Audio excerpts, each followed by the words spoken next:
I thought I would share this with you. I received an email today from a friend and fellow dog rationalist who wrote the following. I was just thinking today that there are parallels between ladybirds or ladybugs and dogs. Ladybirds are the only insect that we tend to have a favorable impression of, and it is just as irrational as admiration of dogs. Bees are essential for human life as they pollinate plants, and yet we tend to place a negative value on them. Spiders and a lot of other insects play an important part in managing pests, but most people are afraid of them, many to the point of terror. By and large, people have a favorable view of ladybirds because they look like round, brightly colored dots. It is totally irrational, like the idea that dogs are smiling at us. So I thought that was interesting. Why are we so irrational in our responses towards animals? I made an entire video explaining how dogs don't smile. They regulate their body temperature by opening their mouths and hanging their tongues out, which gives the illusion of a smile. It looks like the dog's corners of its mouth are turned upward and that it's smiling, but this is not a smile. But people are so dim or so, I don't know, they actually believe the dog is smiling when it does this, which is really crazy. It is delusional.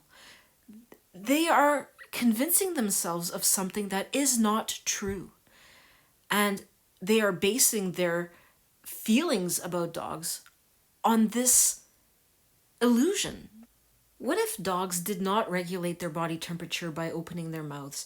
What if they had a mouth like a sturgeon, like a sucker fish or some weird type of mouth, right? I don't think people would feel the same way about dogs as they do. Or what if the dog had eyes on the sides of its head instead of forward-facing eyes?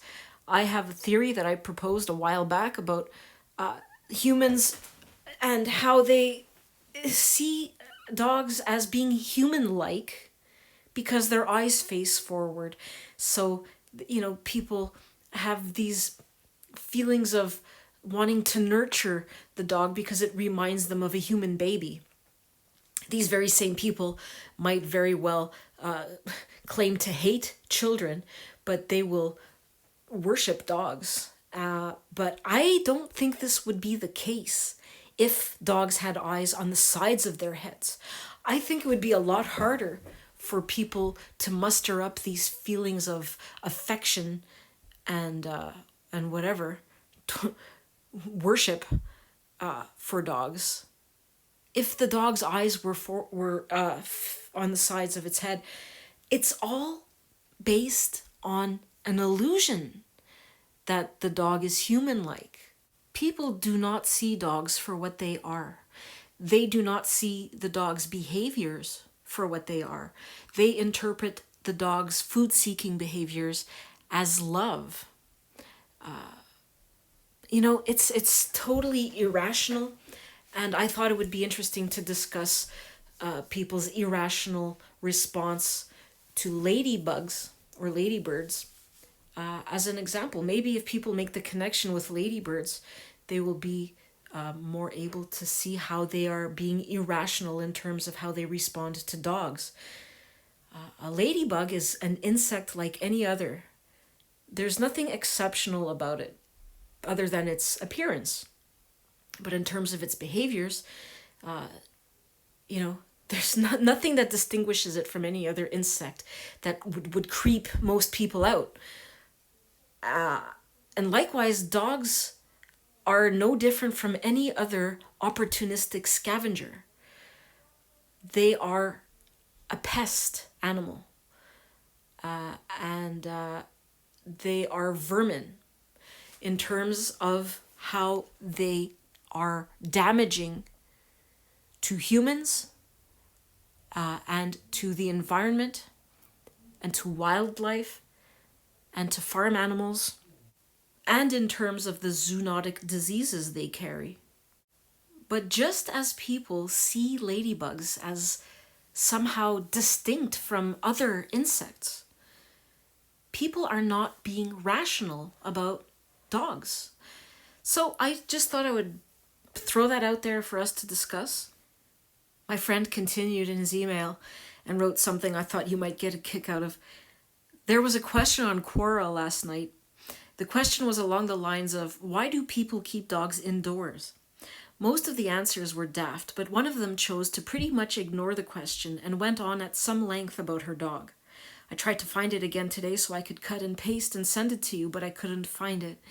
The gist of it was that she works from home and the dog is her constant companion and friend. She gave the name, age, and type of dog before going on about some disease it had, with lumps and weeping sores all over its body. It had got so bad, she said, that she had to put an additional sheet on her bed for the dog to sleep on at night, and then wash the pus off the sheet in the morning. There were a few light-hearted comments about the smell, as if it was adorable. She also said that the dog could no longer climb onto her bed and slept on the floor, but she still put the sheet on the bed to remind her of the times they had together. Johnny Depp's marriage to Amber Heard broke up for less than that. A photo of the pus-ridden beast lying on the floor was included. The tale was stomach-churningly disgusting, but she was truly besotted by this creature, and it was written as if it was a description of a truly noble and indispensable creature worth saving. No wild creature goes through that sustained and prolonged torment. This is another facet of the perverted love they espouse. Pure mad mental. You would have thought that she was rescuing the last quagga or Tasmanian tiger, or that she had discovered a unicorn. But no, it was a disgusting dog, one of billions.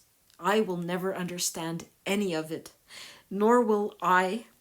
So I thought you would get a kick out of that.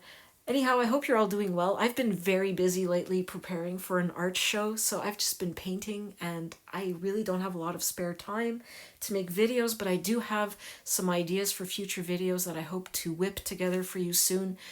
I hope you're all doing well, and I will see you again in the next video. The future is dog-free.